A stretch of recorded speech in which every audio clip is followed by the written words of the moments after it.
Madame, Monsieur, bonjour. Merci d'être avec nous. Au programme de cette édition, notamment le feu vert pour l'aménagement de la gare à Nyons, le soutien de Nyons à la presse locale et l'avancée des travaux de transformation de la ferme du Bois de Chêne. À Nyons, les 4 aménagements provisoires proposés par la municipalité ont passé la rampe du conseil communal. Le plénum a accepté lundi soir le dernier de ces aménagements, celui de la place de la gare. Florian Cavalleri.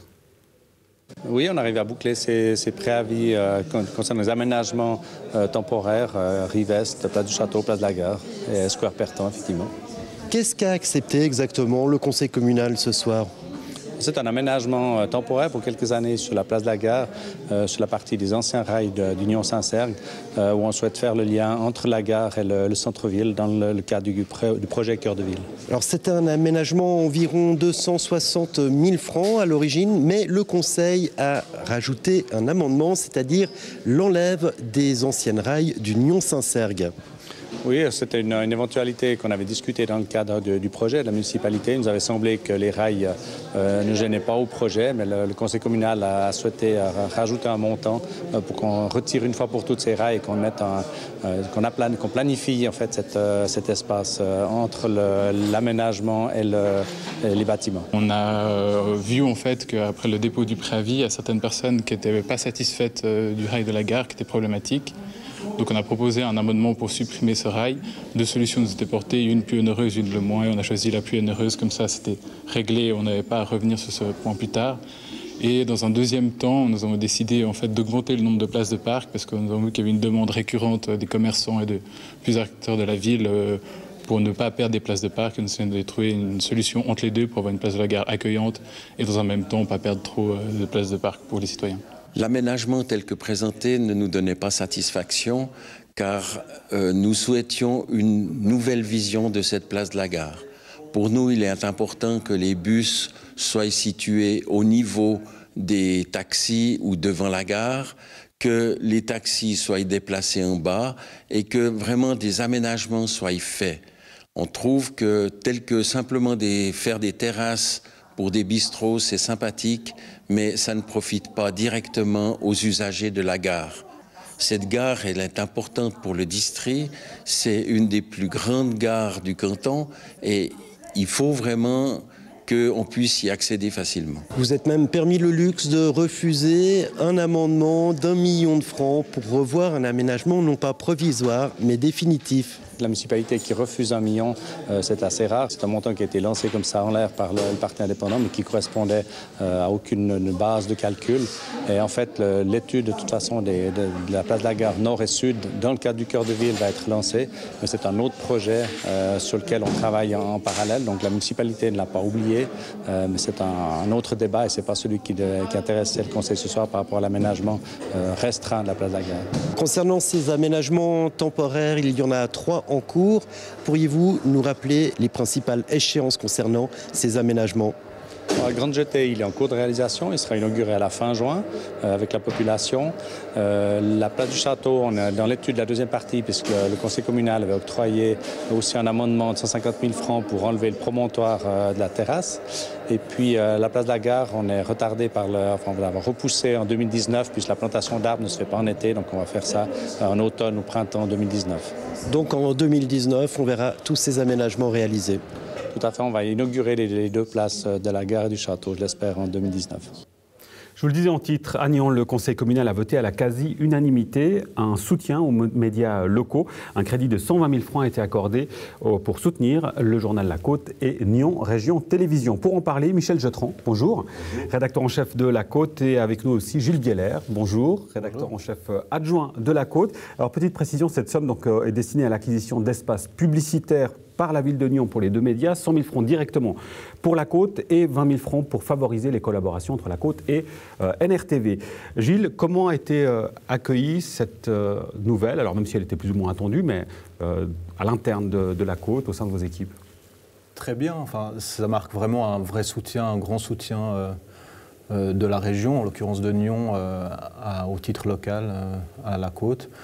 Le résultat du vote, aussi le fait que ce soit quasiment une unanimité, enfin, un conseil communal, ça reste les représentants des citoyens. Donc, 75 oui, une seule opposition et 3 abstentions. Voilà. Quasi soviétique comme parce que comme c'est la résultat. Pravda, la côte et la Pravda. Ouais.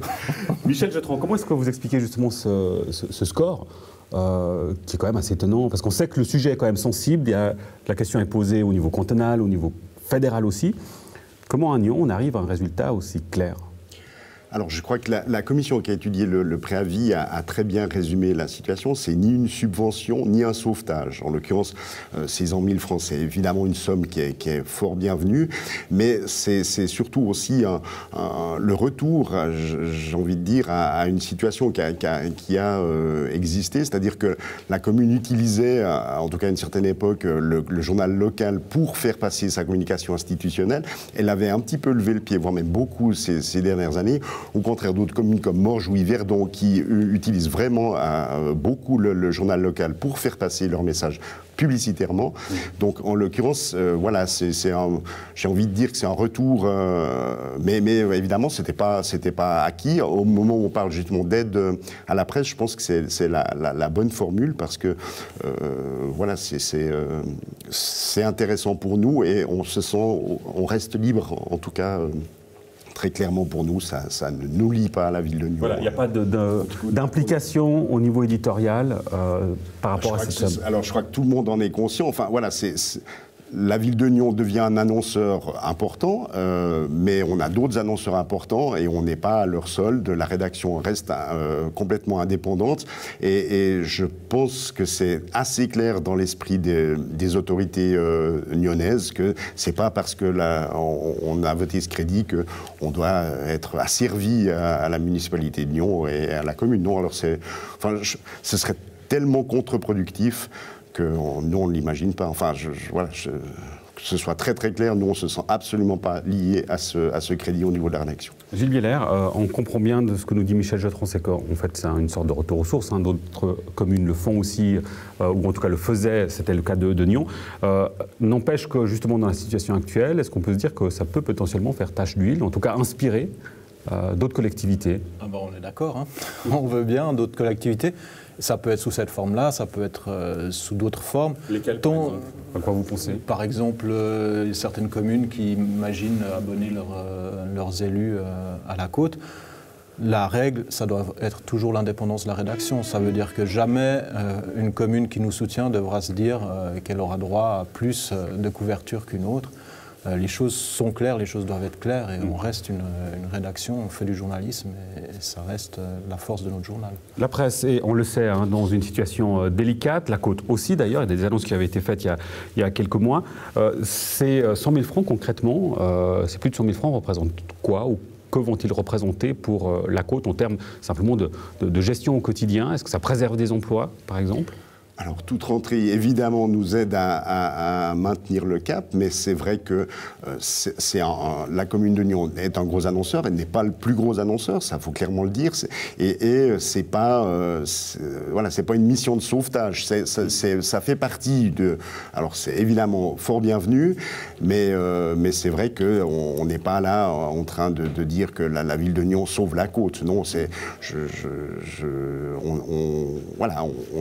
on prend acte, on espère que d'autres communes vont aussi prendre ce moyen qui, il faut bien le rappeler, c'est justement pas une subvention parce que c'est une prestation qui sera offerte, hein. Enfin je veux dire c'est un échange de prestations et en l'occurrence, oui, ça peut aider à maintenir le journal qu'on sait en difficulté financière, mais c'est pas cette somme-là qui va le sauver ou au contraire... Oui. Qu'est-ce que ça représente, 100 ou 120 000 francs sur les rentrées publicitaires de la côte, en ordre de grandeur? Écoutez, j'ai pas les chiffres précis, mais on sait de plusieurs millions, hein, donc évidemment, c'est pas... c'est pas ça qui va faire la différence. Non, mais oui, ça, plus d'autres choses, c'est évidemment, on va pas dire que c'est quantité négligeable, absolument pas, mais je veux dire, c'est pas le sauvetage absolu via ces 100 000 francs. Mais ce qui vous importe, en tout cas de ce que je comprends par rapport à vos propos, Michel Jeutran, c'est le signal qui est donné. Ah ben, je pense... Alors, je ne dirais pas que la somme est négligeable, mais c'est vrai que le signal, et notamment la netteté du vote, hein, où il n'y a pas eu de discussion, discussion, il n'y a pas eu... Enfin, personne n'a remis en cause. Il y a un vote négatif, mais ça, on peut le comprendre. La netteté du vote prouve bien que les gens sont conscients qu'il faut une presse locale indépendante et que s'il faut, que les pouvoirs publics aussi participent à ce soutien. Alors, de ce côté-là, ça fait vraiment ça fait du bien d'être perçu comme ça. Est-ce que la Côte et son rédacteur en chef, Michel Jetron, a fait du lobbying actif en vue de ce vote?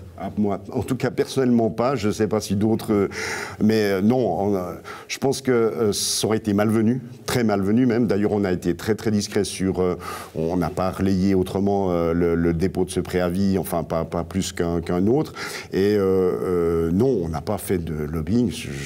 Je pense que ça aurait été contre-productif et ce n'était pas notre rôle. Non, là aussi, on est indépendant et puis les politiciens ont leur indépendance aussi. Donc vous avez un peu rongé votre frein? Non, c'est-à-dire que nous, on est quand même toujours en contact avec les gens de la région. On sait que les retours ont été assez rapidement positifs. Donc voilà, moi j'avais relativement peu d'inquiétudes, mais enfin bon, c'est jamais sûr. C'est vrai qu'on a aussi quand même reçu, on a vu quelques remarques, notamment sur Facebook, de gens qui s'inquiétaient de la liberté de la presse. Ça, je peux l'entendre, je peux le comprendre. Je peux rassurer ces gens en disant que pour nous, on ne se sent pas liés au niveau de la rédaction. Donc voilà, autrement, voilà, on a eu quand même plein de messages de soutien. Beaucoup de gens ont découvert en fait que la Côte avait des problèmes financiers, alors qu'il y a une espèce tout le monde pense que la presse locale est un petit peu en dehors de tout ce marasme qui touche le marché, mais pas du tout. En fait, on est touché comme les autres, voire même plus dans certaines occasions. Ouais. Gilles Bieler, une dernière chose, pas forcément liée évidemment à cette annonce, c'est la nouvelle formule qui a été lancée la semaine dernière. Nouvelle formule, nouveau logo, avec aussi la Côte Hebdo, ce tout ménage du jeudi. Alors ça fait une semaine, c'est encore très frais, mais est-ce qu'il y a des retours déjà positifs, j'imagine, de la nouvelle formule? Sur la nouvelle formule, oui. Que des retours positifs, j'en ai eu un négatif hier, mais je l'attendais parce que... C'est vrai qu'on s'inquiétait. Qui a voté contre... Non, ça venait pas de là, mais on s'inquiétait. Oui. parce que là, vraiment, les retours sont positifs. Sur le lancement de l'hebdo, il y a encore un travail d'explication. Dans l'édition d'aujourd'hui, on le fait parce que c'est un nouveau journal, parce que les habitudes changent beaucoup pour les lecteurs, du coup, qui recevaient jusqu'ici tous les jeudis une édition de la Côte normale en pensant être abonné le jeudi parce qu'ils le recevaient gratuitement. Maintenant, ce n'est plus le cas. Il y a un vrai travail d'explication. En tous les cas, les retours sont positifs. C'est une vraie modernisation du layout, pour dire les choses en français. Et surtout, derrière cette modernisation, il y a une modernisation de notre façon de travailler, avec une façon de travailler d'abord sur le web, qui change beaucoup. Enfin, finalement, l'organisation change plus encore que le look. Ça se voit moins et ça veut bien dire que ça fonctionne. Voilà, c'est avec la pointe de l'iceberg, c'est ce que vous nous dites. Merci beaucoup Gilles Bieler et Michel Jetron, et bon vent à vous donc avec cette nouvelle formule. Cet exercice civique à présent mené au collège de Nyon-Marans, le Conseil des jeunes du district a organisé un vote factice en vue des votations du 10 juin. Objectif, introduire le réflexe du vote auprès des 225 élèves de 10e Armose. Florian Cavalieri. L'idée, c'est de faire voter les élèves de 10e Armose du collège de Nyon-Marans sur l'un des deux objets fédéraux sur lesquels la Suisse va voter le 10 juin, à savoir la loi sur les jeux d'argent. On a voté sur les lois sur les jeux d'argent. Les profs nous ont expliqué qu'on a voté pour nous préparer au vrai vote quand on sera adulte. Les élèves, durant la semaine qui a précédé le vote, ont débattu durant 1 heure dans chaque classe de l'objet en question. Ils avaient pour ça un document que le Conseil de jeunes leur avait fourni, ainsi que les brochures EasyVote et la vidéo EasyVote. Les enseignants présentaient le sujet pendant 5 à 10 minutes et les élèves débattaient pendant le reste du temps. Pendant une période, on a regardé en fait des vidéos sur les différentes possibilités et en gros, quelle est la loi.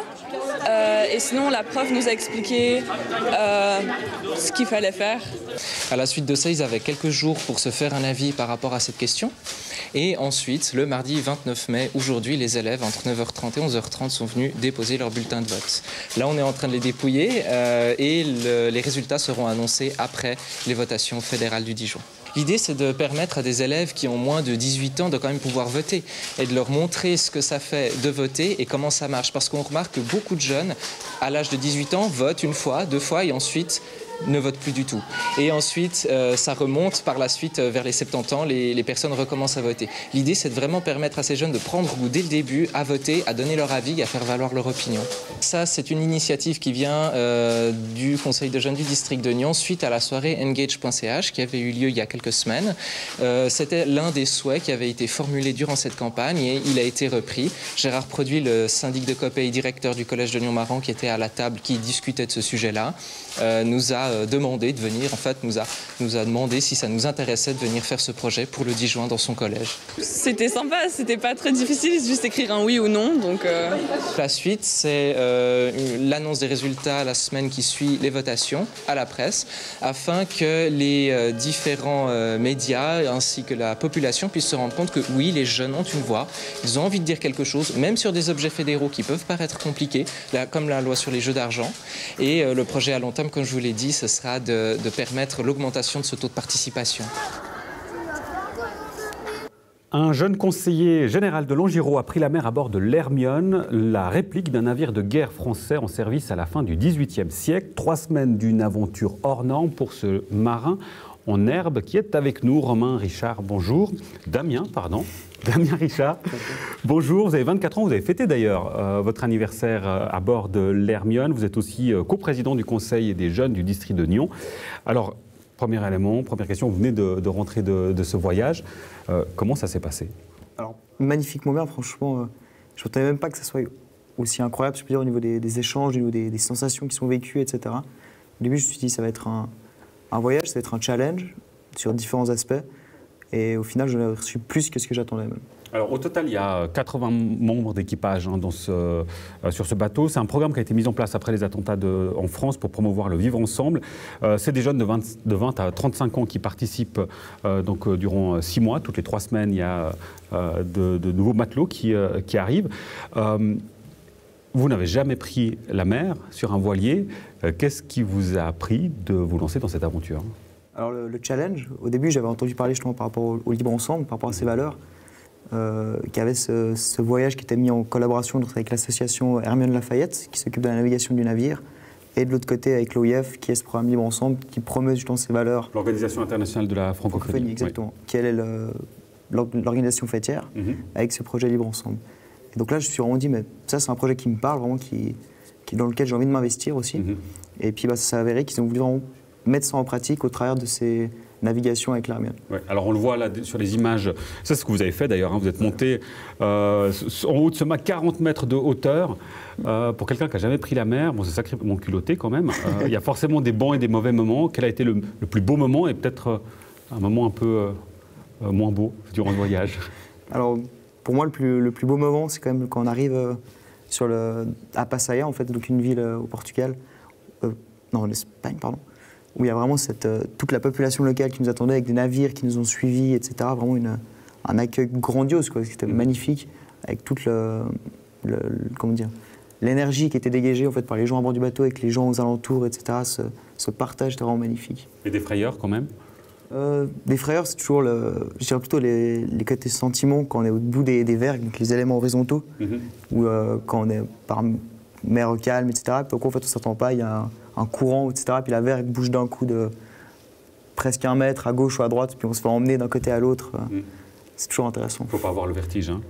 Je pense pas. Ouais. Après, moi ça m'allait, donc c'est bon. Il y a 34 nationalités au sein de ce bateau, en tout cas durant votre voyage.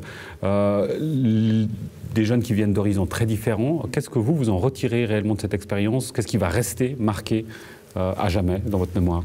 Alors moi, concrètement, c'est le fait de voir concrètement, enfin j'ai dit 2 fois, qu'il y a des gens de tout milieu qui viennent, du monde entier, qui parlent tous la langue française, mais au-delà de cette langue... Ça, c'est le point commun, déjà. Exactement. Oui. Et dans cette langue-là, on se rend compte que des fois, en utilisant un terme ou un autre mot, on ne se comprend pas forcément dû aux différentes régions culturelles. Et on se rend compte qu'en allant au-delà, en discutant de ces questions, etc., on arrive tous vivre ensemble, on arrive vraiment à travailler ensemble sans aucun problème. Du moment qu'il faut tirer sur une corde, enfin sur un boot, en langage maritime, on arrive à le faire. On se met ensemble et on travaille ensemble sans se poser d'autres questions au-delà. Voilà, vous avez déjà utilisé plusieurs termes. Il y a eu un stage avant d'aller sur place. Il y a eu aussi des sélections. Qu'est-ce qui a fait la différence pour vous, en l'occurrence, pour être sélectionné justement sur ce voilier? Alors, ça, on ne me l'a pas dit personnellement. Après, sur les choses sur lesquelles on se basait, il y a vraiment cet aspect de vertige, donc qu'on soit capable de monter au sommet de la mâture. Après, il y a la partie aussi théorique, qu'on arrive à comprendre un peu le fonctionnement du navire dans sa base, et puis tout ce qui est les points de fixation aussi, etc., du gréement, en fait, ou de tout ce qui est le cordage. Et une dernière chose, Damien, je sais qu'avant de partir à nos confrères de 24 heures, vous leur disiez que vous aviez particulièrement peur d'avoir le mal de mer, ou en tout cas que ça dure trop longtemps. Comment ça s'est passé alors? Alors, très bien, justement, j'ai pu passer au-delà. En fait, j'ai été atteint un petit peu au début lors du départ.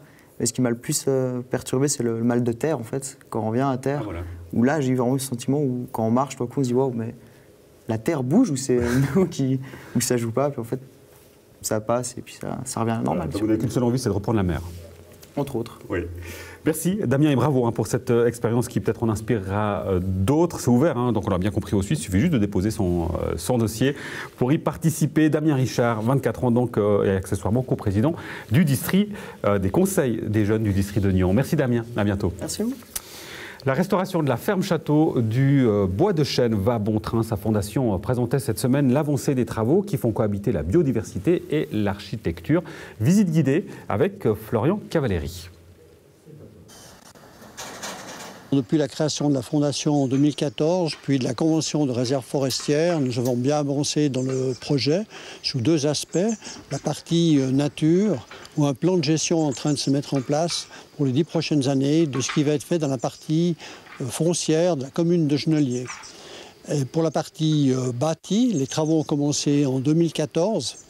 Et disons qu'on a bien avancé par rapport à le début des travaux, les canalisations, etc. Et maintenant, on est plus dans la phase de réalisation. On est à peu près bientôt à mi-chemin du chantier. On arrive à bout touchant des travaux de toiture et on est en plein travail de rempochement, de travail d'enduit, etc. sur ces façades. Et on est actuellement à se poser toute une série de questions, on donne des solutions d'ailleurs, entre protection du patrimoine architectural et protection du patrimoine naturel, biodiversité. On sait que dans toutes ces maçonneries, il y a toute une série d'oiseaux, de différentes sortes d'animaux qui nichent, qui trouvent refuge, et on aménage en collaboration avec les biologistes, avec Florian Meyer, les cavités nécessaires en fait aux bonnes conditions de vie de ces oiseaux. Alors dans les parties de murs qui permettent en fait d'accueillir ces animaux. On m'a demandé de repérer un certain nombre de cavités et vous en voyez une qui est dans le mur, sur le haut du mur sous les couvertes là, qui est repérée par une petite tige plastique rouge fluo et qui permet d'éviter de fermer ces ouvertures pendant les travaux. Il y a deux espèces de mésanges, en tout cas, qui nichent malgré les échafaudages, malgré la présence des ouvriers. Mais il faut savoir aussi que ces oiseaux, il y a un moment très sensible, c'est quand ils ont pondu et qu'ils couvent. Si là, ils sont dérangés, il peut arriver que simplement, ils abandonnent et voilà, la nichée va être perdue comme ça. Mais quand les jeunes ont éclos et commencent à quémander la nourriture, là, c'est un stimulus extrêmement fort pour les parents. En plus, les jeunes oiseaux, les oisillons ont des fonds de gosier de couleur vive, jaune vif ou rouge pétant. Et ça, c'est très, très stimulant. Et les parents n'arrêtent pas d'aller. Et là, même si vous passez devant, vous nettoyez. J'ai vu des ouvriers qui nettoyaient l'échafaudage. Ils passaient à 30 cm du nid. Et puis, 3 minutes après, les parents venaient nourrir de nouveau. On est parfaitement en ligne avec notre budget, qui, je le rappelle, est de 5 335 000. Pour le moment, on a un financement assuré de près de 90% de ce budget. Bien sûr, il nous manque encore quelque chose comme 600 000 francs. Et on espère bien que d'ici à la fin des travaux, on arrive à réunir cette somme. Le 1er et 2 septembre prochain, tout le site sera ouvert. Il y aura les nouveaux intendants qui seront là pour se présenter. Il y aura l'association du Bois de Chêne qui va organiser des visites dans le cadre de la réserve. Ça sera vraiment de belles journées si la météo est avec nous pour que la population de la région puisse voir enfin ce qu'il advient de ce magnifique domaine du Bois de Chêne et pourquoi pas nous donner le petit coup de pouce, encore le petit coup de pouce qui nous manque. La FAGE, la Fondation pour l'accueil de jour des enfants, fête ses 10 ans. Elle coordonne et facilite le développement de l'accueil des enfants jusqu'à 12 ans dans le canton de Vaud. Avec nous pour en parler, Gérald Crétigny, bonjour. Bonjour. Vous êtes le président du conseil de fondation de la FAGE. Alors on va d'abord rappeler que c'est une obligation légale. Les communes doivent accorder justement ces accueils de jour sur leur territoire. Où est-ce qu'on en est déjà sur l'application de la loi aujourd'hui sur le territoire vaudois ? Alors, la loi, donc la Fondation d'accueil de jour des enfants, a été créée en 2006, enfin, avec effet dès 2007. Et nous fêtions l'année passée, effectivement, ces 10 ans. Alors, ces 10 ans dans lesquels, juste pour donner un chiffre, on a passé de à peu près 11 000 places d'accueil dans le canton à 23 500 à la fin de l'année passée. Donc, on voit qu'il y a un effet démultiplicateur qui est extrêmement intéressant. Et la mission de la FAGE est effectivement le développement et l'aide au développement de ces places d'accueil.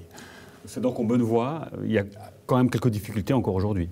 Alors, c'est en bonne voie. C'est-à-dire que l'année passée, le Grand Conseil a accordé effectivement une nouvelle mouture de la loi, ce qui fait que le financement particulier de cette fondation et donc automatiquement des structures d'accueil a été largement renforcé et assuré jusqu'à en tout cas 2022. Les difficultés, elles sont dans le fait simplement que quand vous mettez un franc de subvention pour la création de nouvelles places, c'est clair que pour les communes, c'est très souvent 2 francs qu'il faut verser. Donc, en fait, elles gagnent 1 franc, mais il y a 1 franc qu'elles vont perdre. Oui. Ce qui fait que la tension peut augmenter effectivement au niveau des communes.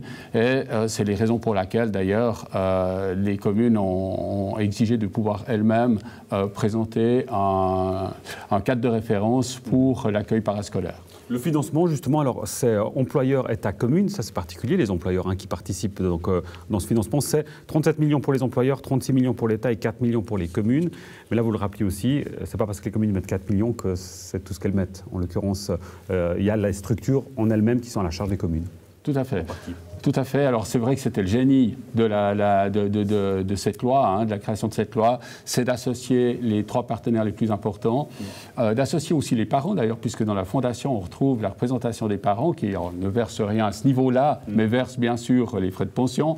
Et au niveau des communes, les communes assurent effectivement la portion la plus importante du financement. Gérald Crétigny, vous êtes aussi, on le sait, syndic de Gland, mais aussi et surtout président du conseil régional. On profite de votre présence, en fait, finalement, comme à chaque fois sur d'autres sujets, pour évoquer l'actualité du conseil régional avec ce départ possible de la commune de Prongin. Vous avez une réaction à chaud dans la presse sur ce départ qui pourrait se faire. On l'appelle déjà le Prongin exit. Il y a une difficulté, manifestement, pour le conseil régional de faire comprendre auprès des élus, de certains conseils communaux, le rôle du conseil régional. Effectivement, je pense que le rôle du conseil régional a toujours été un rôle de coordination. Coordination pour que les communes puissent ensemble arriver à présenter des projets qui sont structurants pour l'ensemble de la région, mais ce qu'elles ne pourraient jamais faire toutes seules d'ailleurs. Et il faut juste rappeler à ce niveau-là que les frontières des communes sont malgré tout très petites par rapport aux enjeux que nous avons. Donc c'était dans ce but-là que les communes elles-mêmes ont décidé à l'époque, c'est-à-dire en 2004, de créer ce conseil régional. Mais ces communes, pardonnez-moi, ont quand même manifestement une crainte, certains élus, d'une perte de souveraineté communale. J'allais y venir, c'est simplement le fait que, mais ça c'est pour toutes les associations intercommunales que ceci se passe. On a un bel exemple d'ailleurs dans la Cour des comptes qui a fait un rapport sur ceci il y a 2 ans. Le problème c'est qu'il y a une distance qui maintenant commence à se faire entre le conseiller communal ou général et l'association intercommunale à proprement parler. Donc sur cette question-là, on a un problème institutionnel, mais qui est général, encore une fois. Je pense que le conseil régional, lui, se met en cause extrêmement souvent. On a eu plusieurs modifications de statut pour essayer d'améliorer les choses. On peut encore le faire. Il y a une prochaine, d'ailleurs, qui est quasiment annoncée, de modification de statut qui va être présentée cet hiver. Donc, on y travaille, on essaye d'améliorer les choses, mais je pense qu'on a aussi le carcan institutionnel qui, parfois, amène quelques difficultés. Gérald Crétigny, merci beaucoup. À bientôt. Merci. En bref, vous annoncez que ce week-end aura lieu la 14e fête de l'interculturel de Nyon. Les associations culturelles étrangères de la région présenteront des spectacles et des danses traditionnelles ainsi que des spécialités culinaires de leur pays. La manifestation se tiendra sur la place des Fêtes de Rives. Son objectif est de permettre aux habitants du district de découvrir les différentes cultures présentes dans la région.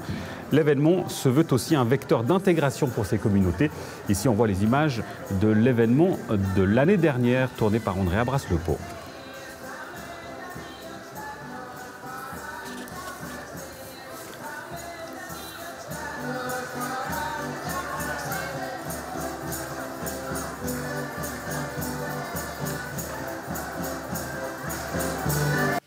Voilà, ça donne faim. Et autre événement qui a lieu également ce week-end, c'est ce dimanche 3 juin, c'est la Linière qui ouvre ses portes au public à Gland, le nouveau centre médical et thérapeutique qui proposera des activités pour tout un chacun. On a le plaisir d'accueillir son directeur, Nicolas Walter. Bonjour. Bonjour. Alors, premier élément sur cette journée porte ouverte, on le comprend bien, c'est la découverte de votre institution. Un mot sur le programme, qu'est-ce qu'on va pouvoir y faire, y voir?